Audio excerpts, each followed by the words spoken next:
आपल्या परिसरातील राजकीय, क्राईम व सामाजिक अपडेट जाणून घेण्यासाठी पाहत रहा स्टार वन न्यूज वर्तमान।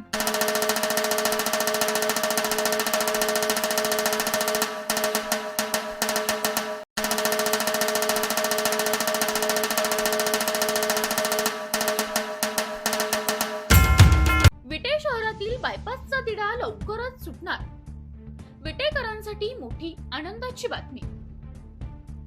वर्षानुवर्षे प्रलंबित असलेल्या विटा बायपासला अखेर गती मिळण्याची चिन्हे दिसू लागली आहेत। आमदार सुहास बाबर यांनी थेट दिल्लीत केंद्रीय मंत्री नितीन गडकरी यांची भेट घेत विटा बायपासचा मुद्दा लावून धरलाय आणि त्यानंतर गडकरींनी संबंधित अधिकाऱ्यांना तातडीने कार्यवाहीचे आदेश दिल्याची माहिती समोर आली आहे।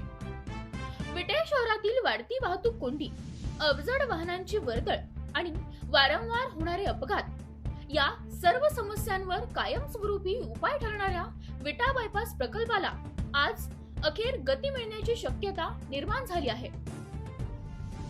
खानापूर आटपाडी मतदारसंघाचे आमदार सुहास बाबर यांनी नवी दिल्ली येथे केंद्रीय रस्ते वाहतूक व महामार्ग मंत्री नितीन गडकरी यांची भेट घेत विटा बायपासचा सविस्तर आराखडा सादर केला।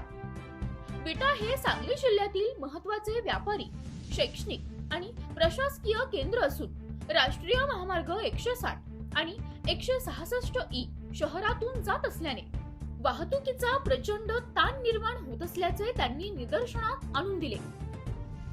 शहरातील वाहतूक कोंडी, वाढते अपघात आणि नागरिकांची गैरसोय लक्षात घेता विटे शहराबाहेर स्वतंत्र बायपास उभारणे अत्यावश्यक असल्याचे आमदार बाबर यांनी स्पष्ट केले।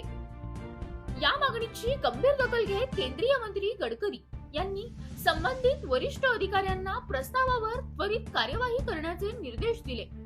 तसेच विटा बायपासला प्राधान्य देत मंजुरी प्रक्रियेला गती देण्याबाबत सकारात्मक भूमिका व्यक्त केली। याच बैठकीत आमदार बाबर यांनी गुहागर विजापूर राष्ट्रीय महामार्ग 166 वरील रेणावी घाट, रेवणगाव घाट, सुलतान गादे, हिवरे, नागज घाट तसेच विटे शहरातील गटारांसह उर्वरित प्रलंबित कामे तातडीने मंजूर करण्याची मागणी केली आहे। यावरही केंद्रीय मंत्र्यांनी लवकरच मंजुरी देऊन कामे सुरू करण्याच्या सूचना दिल्या असून घाट परिसरातील अनेक रस्त्यांचे काँक्रिटीकरण होणार असल्याचे स्पष्ट केले।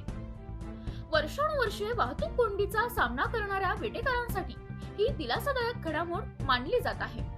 आता सर्वांच्या नजरा विटा बायपासच्या प्रत्यक्ष मंजुरी आणि कामाच्या शुभारंभावर लागल्या आहेत।